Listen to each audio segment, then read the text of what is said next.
So many of you have been asking about my psychedelic mushroom retreat, and I'm sorry it's taken so long to record this video, but my grandfather passed away and I had a lot of family things going on, and I just had to take some time for myself just to regroup, take some time to mourn, and well, now I'm back. You might have seen my first video where I said that I went on a psychedelic mushroom retreat, and I'm going to talk in length about why I went on it and then about my experience on it. My experience that I want to share with you is probably going to go over the time limit that I'm allowed to share on here. So I may do it in different parts, or I may upload one big video, but either way, I'll make it clear in my caption below. So let's talk about why I went on this mushroom retreat in the first place. I've had a very varied life. I've traveled extensively. I've lived and worked around the world, and I always pride myself on embracing new experiences and just seeing where life takes me. And I've never been scared to try new things. In fact, I love trying new things, and I think that people should always try everything at least twice where it is safe to do so. So I have achieved in life a lot of things, and I think a lot of people may look at my life or what I have created and think, wow, she's got it sorted. And in some regards, I do have things sorted. I work really hard. I am able to provide for my family, and I've created this wonderful life for myself. But in other areas, I feel that I'm lacking. I attribute my success to being mainly down to the fact that I never stop seeking. I am always driven to achieve more and do more. And that probably is the reason why I'm successful, but it's also one of the reasons why I felt like there was something missing in my life. I got to a point where I was feeling a high level of anxiety, and I was not coping with life as well as I hoped I would. And I put a lot of pressure on myself to dampen these feelings, not talk about my depression, not talk about my anxiety. I considered these to be bad things that I shouldn't be talking about. And I think the more that I dampened these feelings, the more that when they bubbled over, they became uncontrollable and suffocating. And I would wake up in the middle of the night panicking about things that were on my mind, catastrophizing the possibility that these awful things would happen when I had no real grounds to expect that they would, but yet my brain was creating this panic. And so I went to see my doctor, and the doctor prescribed me anti-anxiety tablets. Millions of people are on these. They have not been around for that long, 30, 40 years. People have been taking anti-anxiety, anti-depression medication, and don't get me wrong, it can help a huge amount of people. There was a taboo I felt with me taking it. I thought, I failed. I'm taking medication I shouldn't be taking. What's wrong with me? And I judged myself and I criticized myself for that. I went on the tablets, and they helped to a point. They reduced my anxiety. They increased my serotonin levels, albeit chemically, and it allowed me to feel less anxious. But it also dampened other feelings. It dampened my feelings of joy, of hope, of happiness, of gratitude. What we deem the positive emotions were also dampened, along with what we deem to be negative emotions. So although I found it helped my anxiety, it also reduced my connection with other emotions, and I didn't enjoy that, but it served a purpose for whilst I was taking it. I came to the start of this year 2023, and I knew something had to change, and I was starting to really, those feelings of anxiety were bubbling up again. And this time, because I was on the medication and they were dampened, they would get to a point that they were too high, and then it would come overspilling. I didn't have coping mechanisms on how to deal with the anxiety because I had repressed the feeling rather than learn how to manage it. Now, I have done talk therapy for years. I've seen counsellors for a long time. I've talked about my problems or my feelings. I've talked about my worries, and talk therapy has been helpful, but I also found that I was projecting. So we all present a version of ourselves, and even in therapy where it's a safe space for you to say exactly what you think, I inevitably wouldn't necessarily admit certain things to myself. And I tried EMDR therapy. I tried loads of different routes to work and deal with my anxiety, probably based around many things: my life, my upbringing, my childhood, my marriage, the trauma of when my son was born and he ended up having a stroke. There were all these things that I have not probably processed in the right way or allowed myself to process, and thus it eventually bubbles over. So I started looking for a really life-changing experience. Now, I had heard about the use of psychedelics when it came to treating PTSD. I knew that in America they were successfully using microdosing and LSD to help sufferers with PTSD and make really positive developments.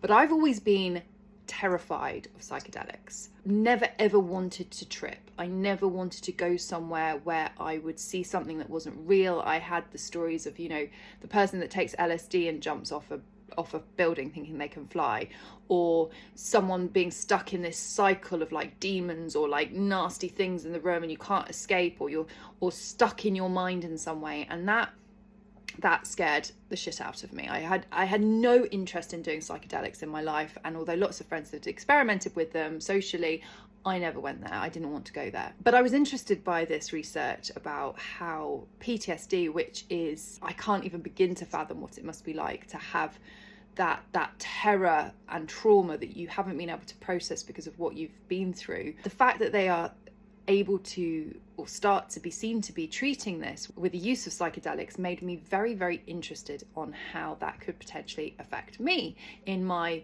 albeit less intense, but for me, very intense anxiety and at times depression. I then looked into the use of psychedelics as a therapy and discovered that there are such things as psychedelic retreats, and these have been progressed in Europe, in countries where it is legal to use. Many different types of psychedelics exist. So you have psilocybin, which is in magic mushrooms.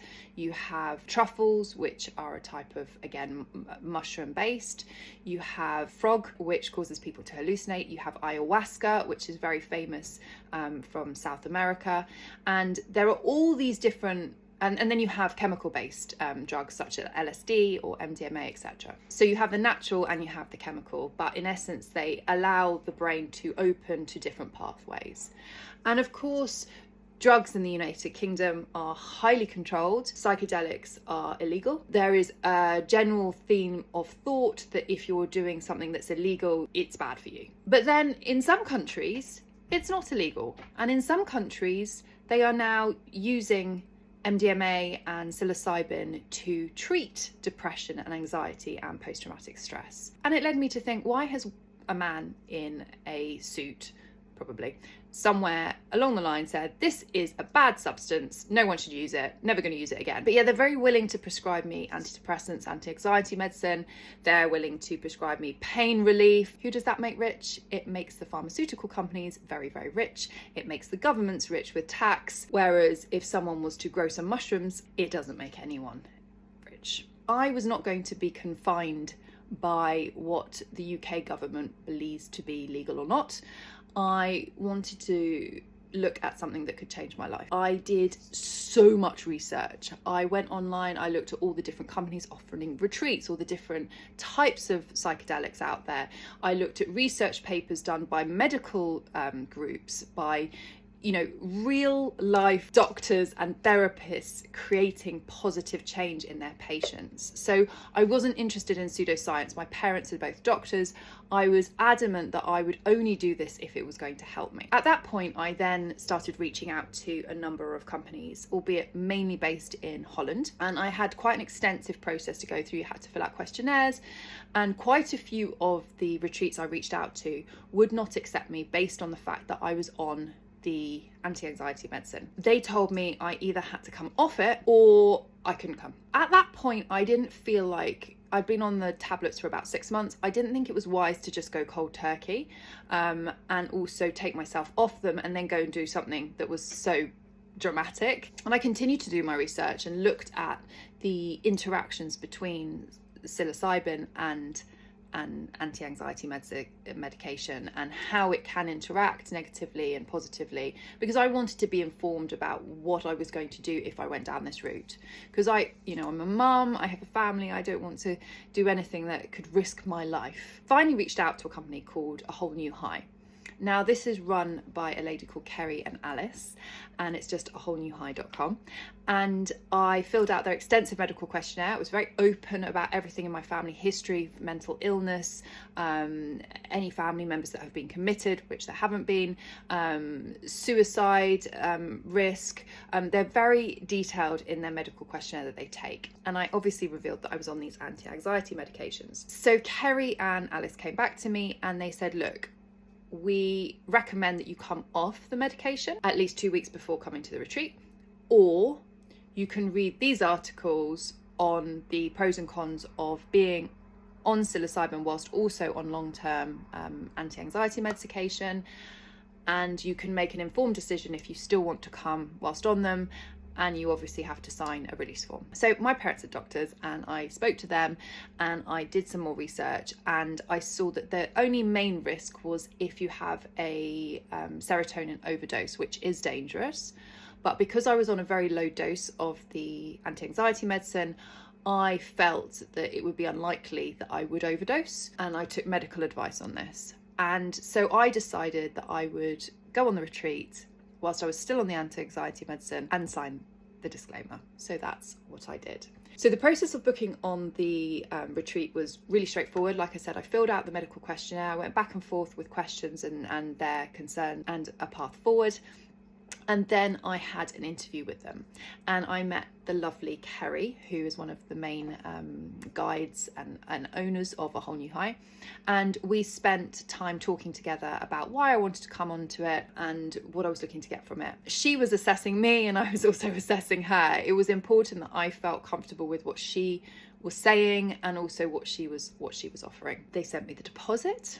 I paid the deposit, and as my course was coming up quite quickly, I think it was within a month or two, quite soon, I then paid the full amount quite soon after. I do know that they offer installment plans for people who are not coming immediately, or for people that need financial help to be able to get onto the course, because it's not that cheap, but it really was something that I had considered for a long time. I didn't want to just go on a spa and go and sit in a hotel for a week and have a great time, or do a fitness camp and feel great, but then get back and nothing's changed in my mind. I wanted to make change in my mind. The cost was around €6,000 for 6 days, arrival on the Saturday, leave on the following Friday. I had a private room, but if you share a room with someone else, then the cost reduces. And once you're there, all food, everything's included. You just have to get there. So before I start talking about the experience itself, I want to talk to you just a little bit about me and what I think about life, or major topics of the world. So I'm not religious. I don't believe in God or a higher being of typically a man that's created us all and is controlling us in any way. I don't believe in fate. I do not believe in past lives. I do believe in a soul or a spirit, because I know that when someone dies, their body that they've left their body, and the body is a collection of cells and organs, but what makes us unique is not just nature versus nurture. There is something within us that gives us life, and that, I think, is something more than what we can understand. I don't believe in heaven and hell. I don't think when you die, if you've been good, you go to the clouds, and if you've been bad, you go to the fire. I don't believe in ghosts, but I do believe in energies being left in spaces. That if something terrible happens, that there can be an echo of that there. I imagine that aliens probably do exist somewhere out there, albeit if it's just a little bug or a microbe rather than the big grey man. Yeah, I think when you die, you're dead and you just cease to exist. I'd love to believe in afterlives, but I don't. So that's me. I'm quite scientific. My parents are both doctors. I understand that most medical drugs have come from natural places to begin with, but then obviously pharmaceutical companies adjust them to create what we know as medical drugs. Also believe that the planet can give us a great deal of support with herbal alternatives and remedies. I love the Chinese approach for medicine, where they combine Western medicine with Eastern medicine and have that working in sync. I think the West could learn a lot from that. So now let's talk about the retreat. I arrived on Saturday afternoon after getting the taxi down. Beautiful sort of farmhouse villa in a little town called Venlo. Very sleepy farm town. I knew it was a farm, there were lots of cows and fields. It was beautiful. Big house. Downstairs were all the sleeping areas, rooms, big living area, space and kitchen. And then upstairs was what they call the ceremony space, which was just this huge open plan space. I arrived at 3 p.m. There's always that awkward meeting of people. There were 11 other participants, all arriving at different times. There were 2 couples and everyone else had come on their own. The reason why I wanted to go on my own was because I wanted this experience to be my own. I didn't want to be there as a wife, a mother, a child. I just wanted to be there as Lucy, and for me to experience and be as honest and open as I can be with a bunch of strangers who I potentially was never going to see again. So I felt more comfortable with being on my own. I don't know if that's a strange thing to imagine, but I didn't want to go with someone. That being said, there were obviously 2 couples, romantic couples that were there, husband and a wife, and a couple that were just together, but everyone else was solo. We didn't know each other, had never met each other before. I'm not going to talk a lot about the other people that were on this retreat because it's not for me to share their stories, but I will talk about my experience and any particular lasting friendships that I've created from the journey. So we all settle in, we all have these slightly awkward conversations. We then had dinner, and the chef on site made us this delicious vegetarian vegan food, and then we had a questions and answer session. A lot of people went to bed early because they were really tired.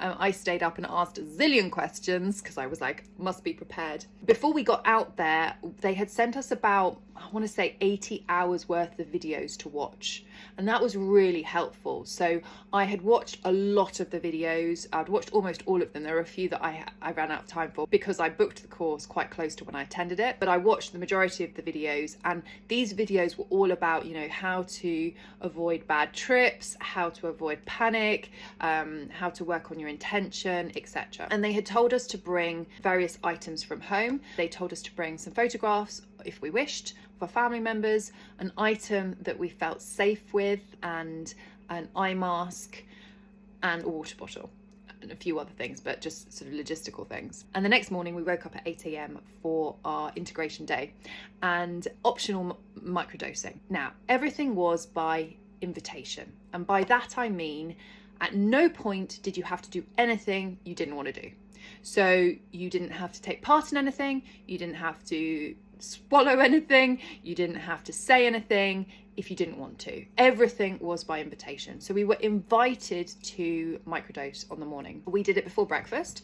They gave us a little pot with lemon juice and the mushroom all ground up in it, and we drank it. It was a very, very, very low dose, 0.1. They do it so that they can gauge people's resistance to it or response to it, so that they can understand better how to dose us on the main day. And I had no reaction to it. I went back to bed because I don't do breakfast. I went down, laid back down, went to sleep, and then we got up and we had our first sharing circle. So we went up to the ceremony room, and everyone's nervous, everyone's sort of shy, no one really knows each other, so people share a bit, some people share more, but the guides, of which there were 6 other guides leading us, so 11 participants, 6 other guides, they were so good at helping people feel comfortable to express themselves, because it is awkward. We're all sharing kind of really intimate things about our lives and traumas and habits and patterns that we want to change, and reasons why we're there, and it's uncomfortable when you don't know anyone for the first time. So the guides were amazing in supporting us and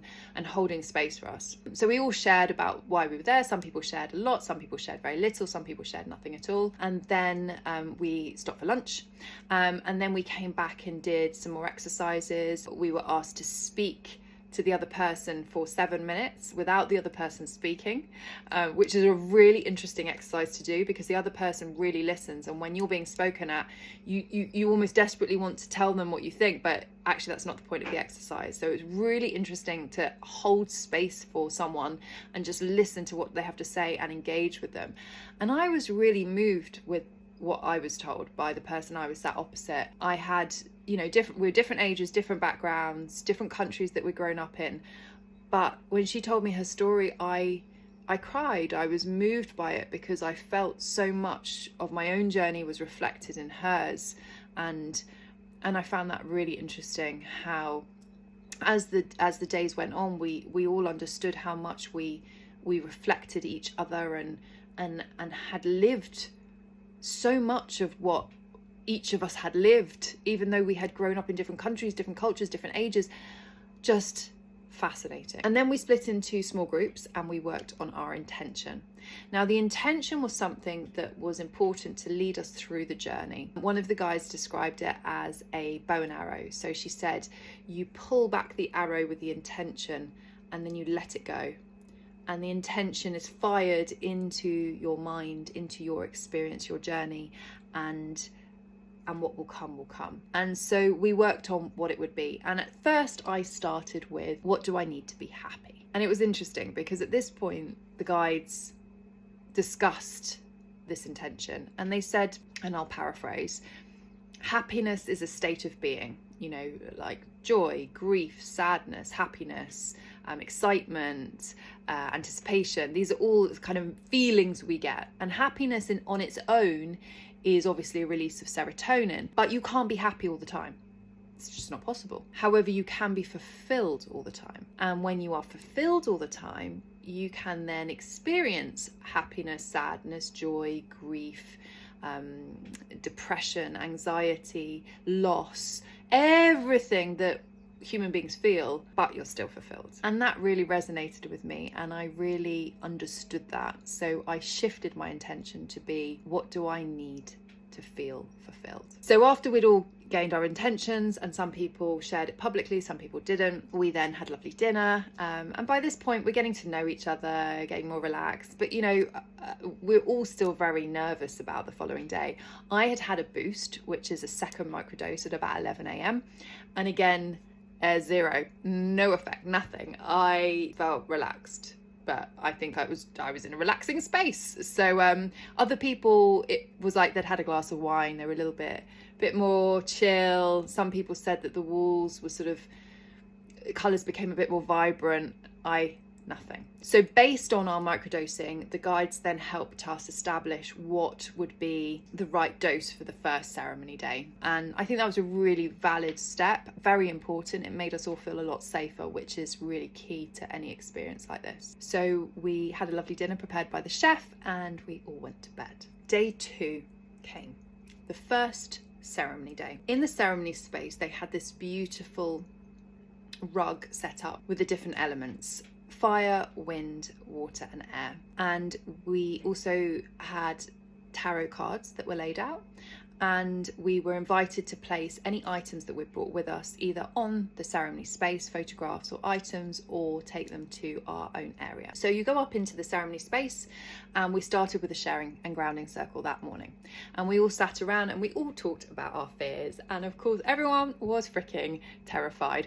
I was thinking, what am I doing with my life? Oh my God, I'm about to take this drug and God knows what I'm going to see and what's going to happen to me, and am I going to go crazy, and am I going to get stuck somewhere awful? Like, I had loads of fears, and I'd been thinking them a lot about the night before. So we all expressed our fears, and we all talked about our doses and whether we wanted to adjust our doses, and most people went down. So most people were saying, like, I'm going to start on a 3.8, was going to a 3.4, and 2.8 was going to a 2.5, etc. So everyone kind of shifted, and I had started with a 3.2, but everyone was like, no, I'm going down. So I was like, oh God, okay, I'm gonna go down. So I went down to 2.8.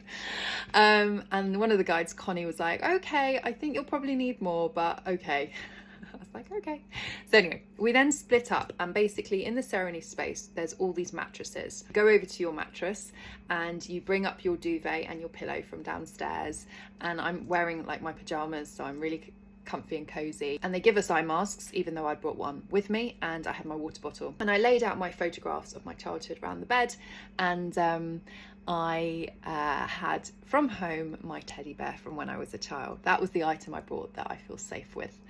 She's called Susie, and she is a almost 40-year-old teddy bear, which I love, and has had many hugs and cuddles and tears cried into her over the years. So I brought her with me. We all went to sit on our mattresses, and then they brought over the mushrooms in a cup. They asked us to say our intention out loud if we wished, or whisper it into the mushroom, think it, feel it, and then when we were ready, drink the mushrooms. And I was terrified. I was so scared, and you could feel the energy in the room. You know, people were really nervous. It was not like everyone was anticipatory, like people wanted to do it. Everyone was there through choice, but there was this nervousness in the room. So we drank it. I left a little bit at the bottom. I was like, oh, I can't die. I'm not going to take everything out of it.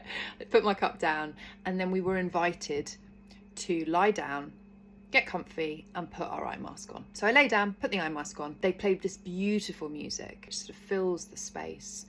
Perfect temperature in the room, everyone's very calm. And so I closed my eyes and I listened to the music. And I think because I had obviously adrenaline from what I'd just done by drinking a magical potion, because I was so anticipatory of what was going to happen, I became hyper aware of my body. I was aware of, you know, my hands being a bit cold, and then a bit of tingling in my lips, and I kept thinking, oh, is this something happening? You know, like I was really, really hyper aware. But after 45 minutes, like that hyper awareness had settled, and the music was lovely, but I wasn't experiencing or feeling anything. And so I started to get a bit fidgety, and I was like, you know, I mean, it was morning, right? We'd only just got up. It was like 10:30 in the morning, so it wasn't like I could fall asleep. I was wide awake. So as I got restless, a guide called Connie, she came over and she said, are you okay? And I said, I'm not feeling anything.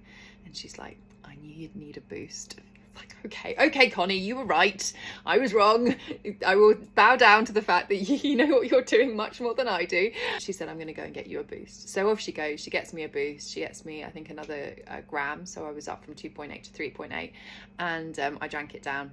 Laid back down, eye mask on. And I'm aware at this point that other people are going on their journeys. You can hear noises. You can hear some people giggling, or some people crying, or, you know, that there's this sort of sense that other people are on their journeys. And at any point, and this goes throughout my entire experience, you can lift your eye mask off. I never was out of control of my body. I was always had a choice as to what I wanted to do. And I'll talk more about that later. Another half an hour goes by and nothing is happening. And I am getting irritated.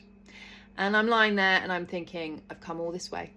I've paid all this money. And I'm going to be the one person who is immune from psilocybin. Yep. It's going to be me. So I take my eye mask off, I have some water, and I put my hand up. Now, you have to ask one of the guides to come and accompany you to take you to the bathroom. They don't come in the loo with you, but they take you to the space that you're never left alone, because, you know, they want to make sure that people are safe. So one of the guides comes over and says, are you okay? And I said, yeah, no, not feeling anything, but I need to go to the bathroom. So she said, okay, I'll take you. So I get up and I start walking through the space, and I'm walking from one end of the space, I'm at the far end, and I'm walking all the way down to the other end. And as I walk through the space, I look around, and, you know, everyone else is lying down on their mattresses with their eye masks on in their journeys. And I'm struck by how utterly ridiculous this is. What am I doing with my life? I've flown all this way to Holland, I've spent all this money, and I'm in a room with a bunch of strangers, and everyone's on their mattresses getting high. And I start to get the giggles. So if you've ever been in a quiet place, I'm sure you have, you know, a place of worship, a meeting, a school assembly where you're meant to be quiet and you get the giggles, more often than not, you can control the giggles, because you know that you shouldn't be laughing out loud, because it's not respectful to the people in the space. And, you know, you kind of swallow your laughter and you just giggle a bit to yourself, but keep it quiet. I wasn't able to do that. So I start to laugh, and then I start to really laugh. And at this point, I am laughing so hard as I'm walking across the space, like through all these mattresses, and the guide's looking at me, and I am laughing and laughing. And I turn to her and I'm like, I think I might be a bit high. She's like, I think you might be. So I get to the bathroom and I go to the loo, And as I'm sat on the toilet, there are these tiles opposite me, and these tiles have these like pretty tile patterns on them. And as I'm looking at the tiles begin to move, and I'm like, oh my gosh, this is so cool, it's happening, I'm seeing the psychedelicness. Oh my god, I'm so excited. So anyway, I leave the bathroom, I come back, I'm still laughing at this point, I laugh all the way back to my mattress and then I lie down, I put my eye mask on, and then I'm gone. Now, a really important thing to remember on this journey is that at any point I wanted to stop the inwards journey, I took my eye mask off. There are two types of psychedelic experiences. There are the external ones, and then there are the internal ones. So you know when you hear about people saying, I saw this and I saw that, and then this kind of big creature appeared and stuff like that. This is all external, right? So your mind is creating these things on the external. But the internal is where you put an eye mask on, and it allows you to journey into your mind. And now most people who I've met who've done psychedelics socially or casually haven't ever thought to lie down in a dark room with an eye mask on, because why would you think to do that?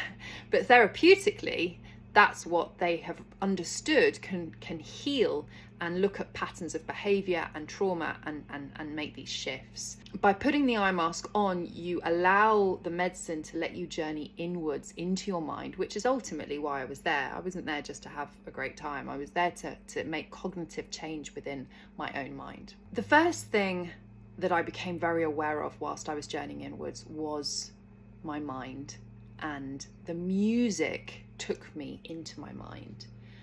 And I felt this intense connection with humanity and Earth, and most importantly, Mother Nature. As I said at the start, I'm not religious, but suddenly I understood Mother Nature's plan, why we are here and why we exist in this incredible planet, and how she holds us and keeps us together, and how we as human beings step away from her and disconnect with her, and that disconnect ends up with us being unsettled and being in an imbalance in our own lives. So I never wanted to really be a mum. I wasn't one of these women that grew up being, oh, I'm gonna be a mum, I can't wait to have children. I knew that my body could have babies, at least I hoped it could, but I didn't think about it. I didn't look forward to that day. And it only happened when I fell in love with my husband and felt like I wanted to experience it. But I think that lack of maternal instinct became an element of guilt within my mind. And I did spend a large proportion of my life as a mother having guilt that I didn't want to have had kids in the first place. Almost, it was planned. My son was planned. We chose to get pregnant. I got pregnant. It was all a choice. But there was this guilt and pre-programmed almost failure within me that I wasn't designed to be a good mother. And when my son was born, the hospital delayed the second stage, and he ended up having a stroke and was in intensive care for a week. And we spent the 7 days wondering whether we would have a dead child or a brain dead child. Thankfully, touch wood, he's okay, but he did sustain that damage to his brain when he was born. And although I know intellectually that wasn't my fault, it layered an element of trauma that I had failed as a mother. I had failed to birth my child successfully. And if I hadn't been in modern medicine, he'd be dead. So this guilt is part of me. And the mushroom showed that guilt to me. But then it showed me that Mother Nature and I were connected, and that I was designed this way because this is the best way for me, and that I hadn't failed as a mother, and that the trauma and the grief and the failure I felt was a creation of that trauma rather than because I was a bad mum. And the mushrooms healed me and allowed me to understand that I did my best and my body did its best and my son's okay. And I think it made me think a lot about how I approach failure and how I hold myself to such a high accountability, but actually life is about failure. There is no such thing as perfect, and things go wrong all the time in life, and that's okay. But for me, I felt like I couldn't, if something had gone wrong, I had failed. And I think that that's given me a new approach to how I consider failure and what that means for me as a person, and in turn alleviates my discomfort and grief on dealing with failure like I really messed up. I recognize that I didn't do it right, and I sit with it and I'm okay with it. And then I was taken on a journey into my past lives. Now, I've already told you I don't believe in past lives. But now I do believe in past lives, because I went into an ancient civilization and I was a warrior woman, and I was sending my sons, I had many, to battle, and I knew I would never see them again. And I lived those moments. I was there sending those children, my children, away to die. I felt it. I was crying. I was lamenting the loss of my children. And it was so real. And it cycled through other lives, other moments, which I'm not going to talk about, but all of them were real. And that was freaking crazy, because I do not believe in that shit, but like I really do believe in it now. And what's really, really crazy is that after I came back from the mushroom retreat, I worked on a DNA collaboration with my heritage, and I did my DNA and I also did my grandfather's DNA, and it was really special to do that with him before he died recently. And in my DNA there was 14% something of West Asian, and I was like, West Asian? Like, okay, I knew I had the Greek and the Jewish and the German and all of that, but where's the West Asian? And reading the information, it says ancient Persia. I have 14% ancient Persian in me. Like, we're talking eons back, start of civilization time. And then the mushrooms showed me these lives. But the DNA test came afterwards. So I had no idea that that was in my lineage. Oh my God. Like, it's crazy. And you probably don't believe me, and that's fine, but I'm just sharing you what I saw and what I experienced. During these tribal experiences and during my past lives, I always felt in control. Or at least I felt like I had the choice to stay in it or remove my mask at any point, and remove my eye mask and sit back in the space. And I was always aware of sounds in the room. So the two people next to me, a guy and a girl on the beds closest to me, the guy was giggling a lot. And I would hear his giggles whilst I was in these dark places, sending my children to battle and being worshipped and seeing all my past lives. And I would hear his giggle and it would ground me. And I would be reminded, I'm in the space, I'm okay. I'm still in my body. I'm just seeing this incredible stuff. And I loved hearing the sounds in the room. And that was really helpful for my experience, to be with the group. People can do individual journeys like this. And I think that there's definitely a place, a whole new high do one-to-ones. But the group space was brilliant because it allowed us to support each other in it. And that giggling that I could hear. I mean, I'm sure he giggled a lot that I never even heard. And other people in the room didn't remember him giggling. But I remember him giggling at moments where I needed to hear that giggle and to allow me to ground. So next, what happened in my journey was I saw, from about the age of 12 onwards, my entire life in fast forward. So you know when you hit fast forward on Netflix and it goes all the way through? I did that for my entire life up to the age I am now, 39 years old. And it was insane. I saw everything, but from this dual existence. So there was me lying in the mattress in Holland, knowing I was on this journey, and then I was seeing my life and living it at the same time. And you know, my boyfriends that I broke up with this guy when I was 18. He was like the love of my life, and he broke up with me. He didn't want to date with me through uni. He wanted to see other people. We'd been together for 2 years. He was head boy. I loved him. I think he loved me. And I remember my world ending. My dad came and picked me up from the pub when he'd broken up with me, and I was like, it's the end of my life, and like, oh my God. But of course, that was a great thing for him to do. And thank you if you're watching this, Alex. I appreciate that you broke up with me, because I wouldn't have gone on to have the life I had, and I'm sure you wouldn't have either. But, you know, at the time it was like my world was ending. And I relived that moment and went through the grief of him breaking up with me. But then I also knew that I would be okay because I'd lived through it. And that duality was so interesting. It really allowed such such joy to come from that sadness of that breakup and understand why it was important for me in my life and how it shaped me for my life and how it was a good thing, even though at the time it was so devastating that he had left me. And it was fascinating to see my whole life like that. Like, it was really cool, like being in a movie, but also feeling it and then seeing it. So cool. I needed a bit of a break at that point because, you know, it had got a lot. It's really emotional. You're feeling things, you're crying, you're laughing, you're there. So I took my eye mask off and I was having some water. Now, the night before, I had been going through in my mind before I could sleep all the thoughts of, you know, what would be terrible, what would be scary, what do I not want to see? Because that's really helpful. But anyway, I'd been going there. And one of the things that I thought would be really freaking scary is if, you know, in the horror movies where all the bugs appear.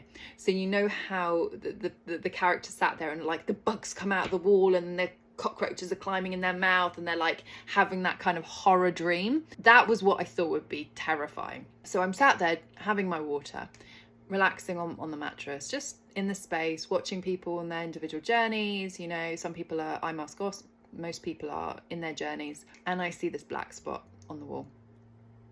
And then I see another one. And then I see another one. And I'm like, okay, it's happening. The bugs are coming. And then I was surrounded. There was bugs everywhere. Like, everywhere I could see, there were bugs in the room. And I was like, it's happening. My greatest fear is coming true. But I had been connected with Mother Nature prior to this. I had seen her light connect me to all humans and animals and trees and life in this planet. Some lights were very bright with the connection, and some were much more disconnected, almost muted, tiny lights where people had shut themselves off from greater connections. But I had seen this thousands of lights connecting us all. So I realized I was part of the bugs, and the bugs were part of me, and I wasn't scared. And at that moment I was like, okay, bugs, come party with me. Come and hop on over to my mattress. Let's do this. And the second I opened my mind to the bugs of coming and climbing in my mouth if they fancied it, they vanished. The mushrooms were showing me exactly what I needed to see at that point. I spend a huge amount of my life planning, and I also spend a large amount of my life imagining things are going to go the way that they don't necessarily go. And I think we all do it to a point, but I do it a lot. So I will think this is going to happen, and then this is going to happen, then this is going to happen. So I need to prepare this, this, and this, and this. Now, there's nothing wrong with being prepared and planning, because, you know, life needs to be planned sometimes. But where it becomes a problem is when you're preempting something's going to go badly and then it doesn't, or it goes a different way. And that's what the mushroom was showing me. It was saying to me, Lucy, if you need to be fulfilled, if you want to be fulfilled, you need to stop planning and catastrophizing the future when it hasn't happened, because guess what? The bugs did come and you weren't scared and it was fine. And then the bugs vanished.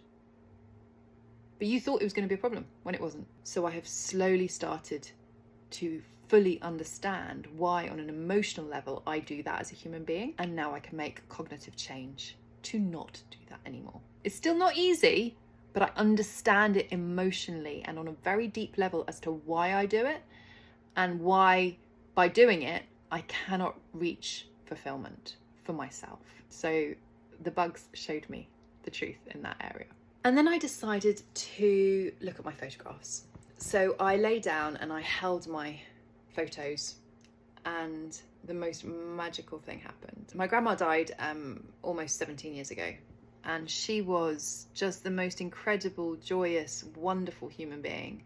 And I loved her so much, and I miss her so much. She died too soon. She was taken away from me too soon. And in the first photograph, she was holding me as a baby.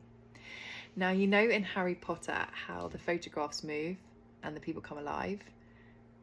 The photo moved and she came alive. And I was with her in the photograph. I was alive as a baby in her arms, and she was alive, and I was able to speak to her. I was able to tell her how much I missed her. And it was just so cool to see my grandma again, to be with someone that I have loved and missed so much.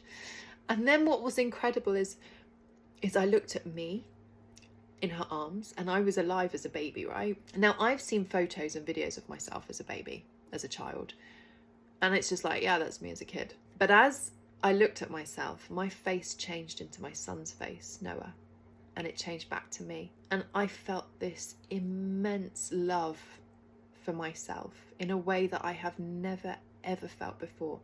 I love my son with every ounce of my bones and body. I would give my life for my son. But I don't think I really loved myself. And I know it sounds cheesy. I know everyone's like, you know, what does RuPaul say? If you can't love yourself, how the hell are you going to love someone else? Can I get an amen? Something like that. I paraphrase. Sorry, RuPaul, if I've got that wrong. Everyone says you've got to love yourself really before you can love someone else. And I do love my son unconditionally, but I don't think I really loved myself until that moment. And I just forgave myself and said, you're really freaking hard on yourself, Lucy.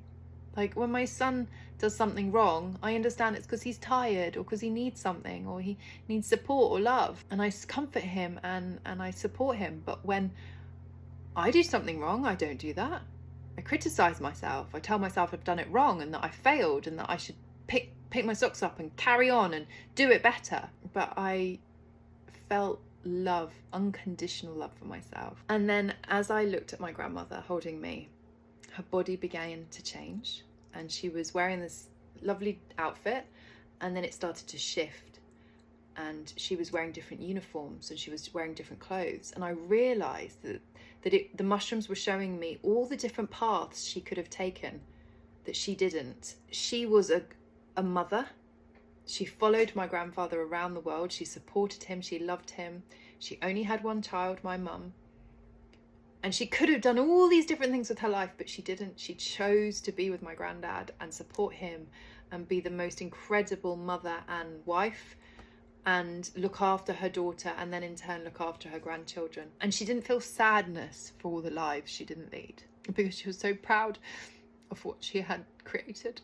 And it was really cool to see all those different journeys she could have done. And right, we can all take different journeys with our life. And I think part of fulfillment is being okay with the choices you've made and the journey you've taken and the journey you will take. And my grandma really loved us. And that was really beautiful to see her again. So other things happened in my journey, which I'm not going to share with you all. But I come back to the fact that I was able to take my mask on or take my mask off whenever I wished, my eye mask. I was never out of control of my body or my thoughts. I allowed myself to surrender to the experience and be fully in it, but I always felt like I had a choice. And that was very empowering. I felt very safe in the space. And at times I wanted to stay in that world forever. It was feeling love, feeling joy, feeling this profound sense of being was so incredible. And yeah, I just was like, I wish I could be here forever. But also I knew I had to go back to real life. So there's that duality always happening that you always know whether you're in it or not in it. And yeah, it was incredible. And then I got really hungry because they recommend not eating lunch or breakfast. And then I'd gone through lunch because I'd been way in my journeys. And then at one point I was so hungry, all I could hear the music doing is tortilla, hamburger, tortilla, hamburger. I was like, okay, the music is telling me I'm hungry now. The music was clearly not singing tortilla, hamburger. At least I'm pretty sure it wasn't. But I was hungry. So at that point, the music was telling me I was hungry. The mushrooms were reminding me I was hungry. It's funny. And it took the whole experience lasted about 6 hours. I stopped. I had water when I needed to. I took a break. I went to the loo. You know, you step in and out of it as you wish. And then when I was ready to go downstairs, I took my stuff downstairs and the chef had prepared this amazing stew of potatoes and vegetables and it was just and bread. Her bread was amazing, like fresh bread with butter, and I just sat and I ate and I just sat with myself and thought through everything. And I was still slightly high from it, so I was still very emotional. I went back to my room and I did a video diary. I won't ever be sharing that with anyone. Well, I shared it with my parents and with my husband, but I won't be sharing it publicly because there was a lot of, crying and a lot of, raw emotions that I was still feeling. But a lot of people journaled and wrote down their experiences, but I wanted to record it because I enjoy talking. I find that more natural than writing. In my dyslexic brain, I much prefer to speak rather than write. And I think the takeaway from my first journey was how I reach fulfillment in my life is through connections, through the Mother Nature connections with the light and connecting with people, forgiving myself and loving myself, and being okay with feelings which are sad or anxious or depressed, and just holding space for myself and comforting that little girl in myself, which I would do with my son, but have failed to do for myself over the years, and being okay with my feelings and recognizing that I'm hurting and just sitting with it and being okay. And another huge takeaway for me was that I'm not in control of anything. I am in control of everything and nothing simultaneously. And by that I mean, I cannot control my emotions. I can choose to react. So if someone comes up to the street to me and is rude, I can choose to react or I can choose not to react. I will still feel what I'm feeling. I still probably feel upset, angry, pissed off, annoyed. Now imagine a family member's doing that to me and triggering me and making me feel, they're not making me feel, but I am triggered, I am feeling annoyance, I'm feeling disappointment, I'm feeling let down, I'm feeling sadness, I'm feeling whatever I'm feeling. I can then choose to react to that family member. I can attack back with words, I can defend myself, I can ignore them, I can do all of these things, but I cannot control my emotions. My emotions are going to be felt regardless. And I think that's the key takeaway for me, is that up until that point, I thought I was failing when I wasn't controlling my emotions. If I felt extreme depression or anxiety or sadness, that I had failed because I wasn't in control. But I'm not in control of anything. I cannot control what the person on the street or my family member does to me. I cannot control, I can control my son's life to a point because he's 8, but I can't control if he is going to eat his dinner. I can't force feed him. He's going to eat it or he's not. And if he doesn't, and I feel anxious because I'm worried he's going to wake up later and he'll be hungry or he'll get a cold or whatever, I have to make choices based on that. But I can't control him. I can't control anything.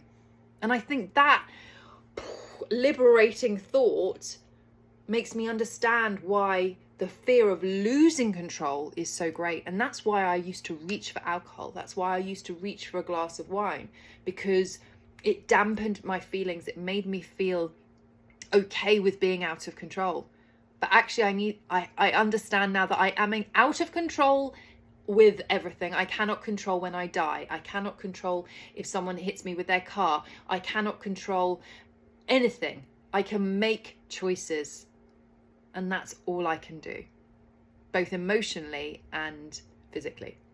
And that is so exciting. So the next day was a reintegration day, discussing what we had gone through, talking through our journeys. We had a group sharing sessions again.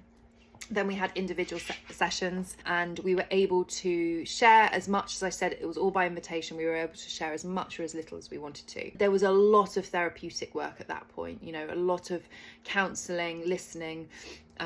It's very different to just people going and buying 20 euros of mushrooms and getting high. You're paying for a medically, therapeutically run experience, which is really a key difference. I have had a lot of comments of people saying, oh, you just, you spent so much money to get high and how gentrified are you and all of this.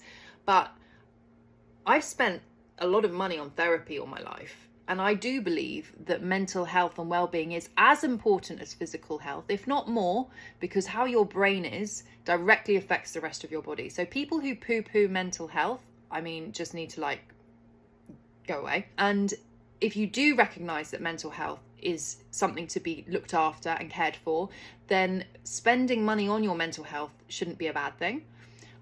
This therapeutic environment is created by professionals that have worked for years and years and years and years and years, coaching and supporting people in this change. So yes, it's expensive, but then, if you go to a doctor, it's expensive because they know what they're doing. You're paying for a speciality. And I don't think there's anything wrong with that. And I think that if people value their health and their bodies, then saving up and paying for something that's going to directly heal them is a great thing. So the next ceremony came, This was the second ceremony, 2 out of 2. This was a very different vibe. So we started with the grounding and sharing circle again. We all went into the space, we shared, we talked about everything, we adjusted our doses. I went up.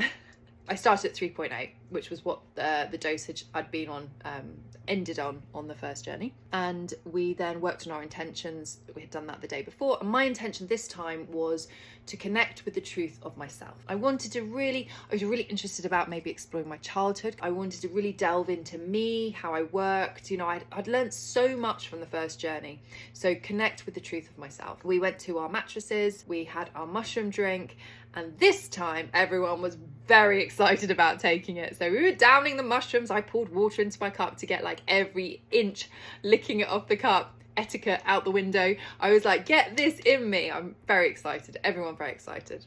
Lie down, listen to the music. Hour goes by, nothing happens. I'm like, okay, it's fine. This happened the last time. You know what my body's like. I've started on a high dose, so it's a bit odd, but anyway. Connie comes over to me, would you like a boost? I'm like, yeah, I'm not feeling anything, so sure, gives me a boost. Half an hour goes by, nothing happens. Now I'm getting really fidgety, because this is the same time last time, hour and a half, right? So I'm like, oh, it's okay, this is what happened last time, maybe I need to go for a wee. Go for a wee, come back, not feeling anything. I'm not laughing, the walls aren't moving, no pretty colours. So Connie comes over half an hour later. She's like, are you okay? I'm like, it's 2 hours. Nothing's happening. I'm bored. She's like, I'll give you a boost. So she brings me another boost. Down the boost. Half an hour. I am so bored at this point. Not bored, but just, you know, frustrated. I wanted the lights. I wanted the pretty colours, the shape, moving walls. I wanted the comedy. I wanted the humour. I wanted the joy. And I wasn't getting any of it. And I was like, come on. Like, anyway, at that point, I thought, you know what? I have had such a life-changing experience on my first journey. Maybe the mushrooms don't want to show me anything today. And I need to be okay with that. So I'm going to take my eye mask off and I am going to have some nuts because I'm hungry. Because it was like lunchtime now. And I'm just going to be in this space. And I'm going to sit in this space and I'm going to watch people on their journeys. And I'm just going to hold space for them. Be there for them.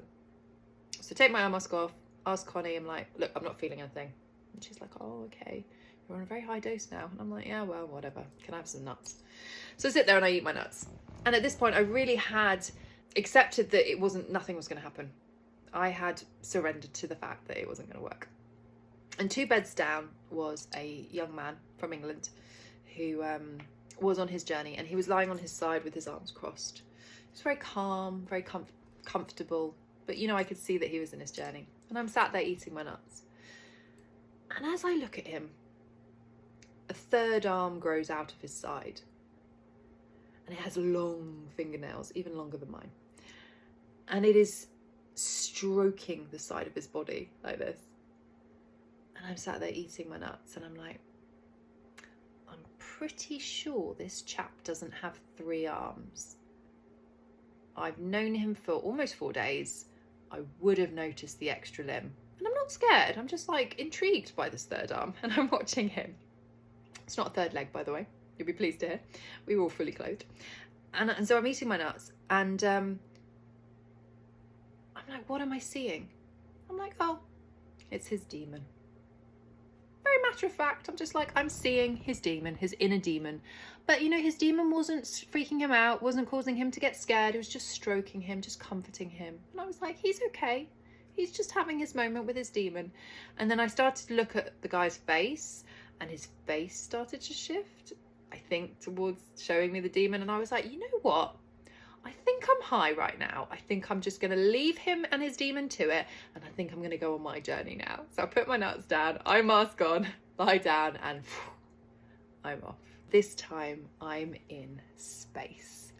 And I am in the cosmos. And I am floating about. And I am part of the stars and life. And like the very start of creation. And it is freaking cool. And I'm like, oh my god, I'm in space, this is so cool.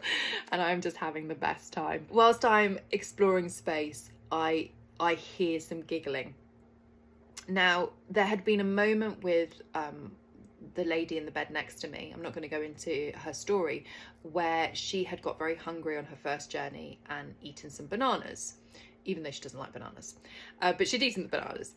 And this time around, she had also gone on another journey and ended up getting hungry again and needing bananas. Only this time she'd eaten like, I think 5 bananas. I didn't know any of this because I was in space. And I heard her laughing, and I heard her say, "There's bananas everywhere." And then I hear one of the couples starts laughing, and he goes, "There's bananas everywhere." And even though I'm in space, I'm brought back down to earth, and I'm like, in my mind, I imagine that if I take my eye mask off, there's just going to be freaking bananas like everywhere. Like the room is going to be full of bananas, and I get the giggles, and I cannot stop laughing, and I'm belly laughing. I'm laughing so hard. And then the whole room is laughing, and everyone, I can hear laughter, and I can hear different people that we've got to know really well in this week, like laughing, and the laughter will rise, and then it will fall back down.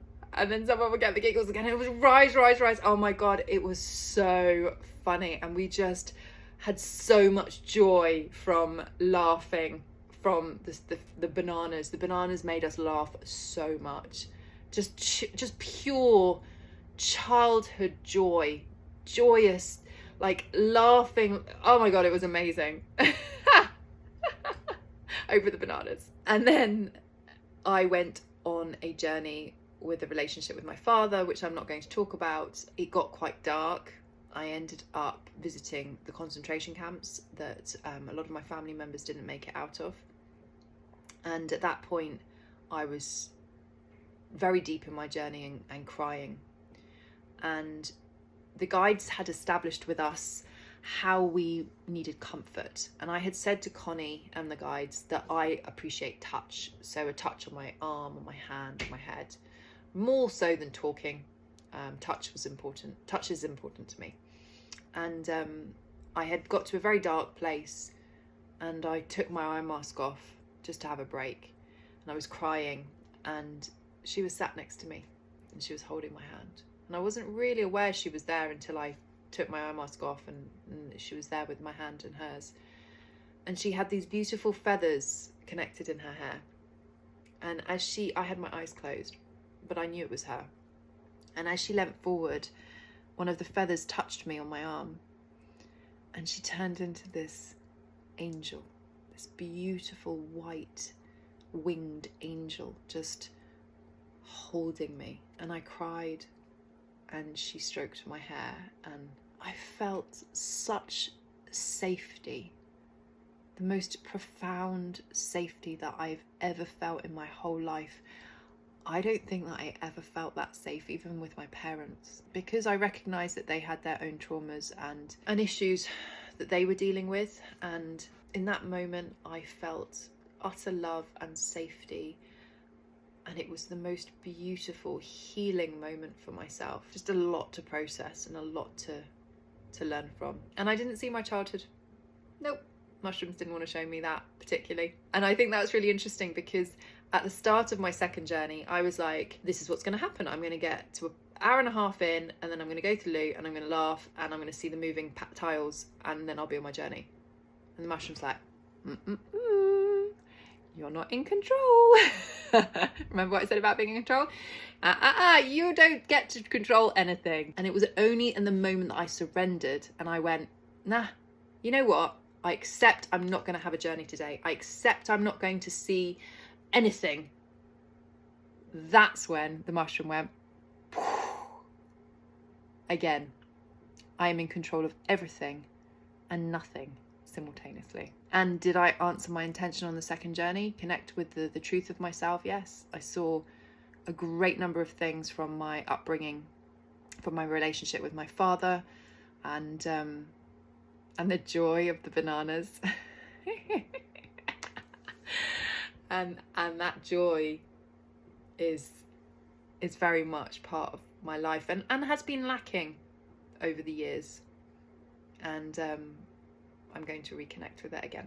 The final day of the retreat, we had a reintegration day. We spent the day learning about what we had seen on our second journey, and then what we could do to take that back into our lives. Because, you know, our lives have changed, but no one else's have changed. Our actual lives haven't changed. We all still have to go back to our work and our life and our families and the patterns of behavior that were there before and existed, and no one else is going to be like radically changed. But yet we were. 11 people came to that retreat, and 11 people left with conscious shifts of behavior and patterns to change. And it's not like talk therapy where you can talk about it and be like, oh, you know, when I do this, that happens, and then I'm like this, and then I'm like that, and then it happens again and you can't change it. I am now able to change it. It's freaking difficult because, as I said, everything else hasn't changed. I am able to choose different choices. I'm not able to control it, but I am able to make different choices about how I want things to go. So, conclusion. What next?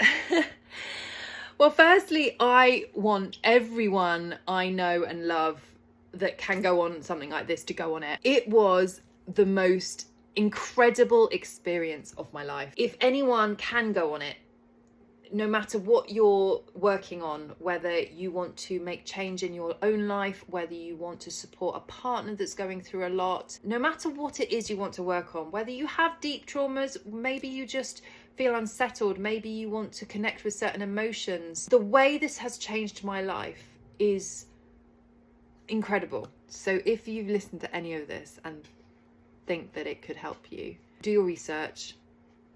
A Whole New High was the company I went with, awholenewhigh.com. Kerry and Alice, you can find them on Instagram and TikTok. I'm not being paid to do this. Obviously, if you go to the retreat, tell them I've sent you. Tell them Lucy Challenger, you've seen this video or any of my videos and you want to come and join it, because they will obviously love that I've sent you to them. My anxiety, my depression, my feelings of frustration, I understand where they come from. Do I still feel them? Of course I do. In fact, some of them I feel more, particularly after the death of my grandfather and a lot of shifts with my family dynamic. I'm feeling them, but I am owning them, and I am okay with owning them. And I recognize that by owning them, I can make shifts and positive change within myself, because I'm not in control of anyone else. I'm not in control of myself, but I can choose to react and respond differently. I can choose to listen to the little girl inside me that's hurt when something happens and hold space for myself. Even if no one else can do that for me, I can do it. I'm going to go back in December. I'm going to take my mum. I would like to work on myself more, particularly how I parent and choices around that, because I really recognise how much trauma I got as a child from my parents, and how much I believe that, you know, inevitably I'm sure I'm traumatising my own child, but I'd like to really work on reducing that. I believe that if the world did this in a therapeutic, safe way, there would be so much more managed depression and anxiety. There would be less pain and hatred. There would be so fewer wars and death, and human beings would connect with the earth that we are part of, rather than lock our walls down and protect ourselves with things and materialism and stuff that really, really doesn't matter at the end of the day. But of course that doesn't work with the companies and capitalism and pharmaceutical companies and governments, because they want us to be controlled. They want us to be suffering because it suits their purpose. The system is broken. The system is fixed. You cannot become a billionaire.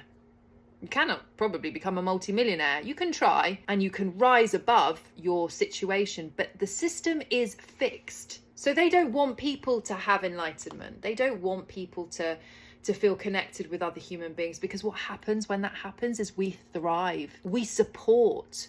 I'm not a hippie, but I feel I've slightly turned into one and want to go and set up my own commune and like be peace and love and like have this kind of community element, because we've lost that, particularly in the Western world. We don't support each other in this joyous, loving way. It's all about protecting our own and to hell with everyone else. And I'm done with that. I am opening myself to connections and joy and life. And if I feel anxious and depressed and angry, I am going to own it and I am going to be okay with it. The Magic Mushroom Retreat is exactly what it says on the tin. It is magical. It has changed my life forever. And I hope that everyone who has suitability to experience this can experience it, because it will change your life. It will help you in whatever you need to be helped with. It will rewire your brain to have closure or possibilities of change or shifting behavior that you might otherwise feel that you are trapped within. So thank you for listening to my journey. And if you do go down this experience, do your research, look at reviews. Don't go for the cheapest one, don't go for the most expensive one. Ask for reviews, look at what other people are saying about it. Do your research. Make sure you're honest on your medical questionnaire, because there are some people that shouldn't take these types of medicines due to whatever background that may be. So be honest when you're filling out the medical form. And if you do go and experience it, I wish you all the luck and joy and bravery to just try something that can change you forever in a really epic way. So if you've got any questions, feel free to comment. I will do my best to reply to them as we go through this video series. You can reach out to me on Instagram. You can send me messages there. If you do go to a whole new high, make sure you tell them that I've sent you. Like I said, I'm not getting paid for this, but it is just life-changing. It has changed my life, and I'm so glad that I have got to this point in my life and felt that calling to do it, because man, I'd be really gutted if I died and I'd never experienced this. Go research. If you're feeling that calling now, in the future, got to be the right time for you. You can't be forced into this experience. You have to want to do it. But my life's changed forever, and so could yours. Thank you for listening.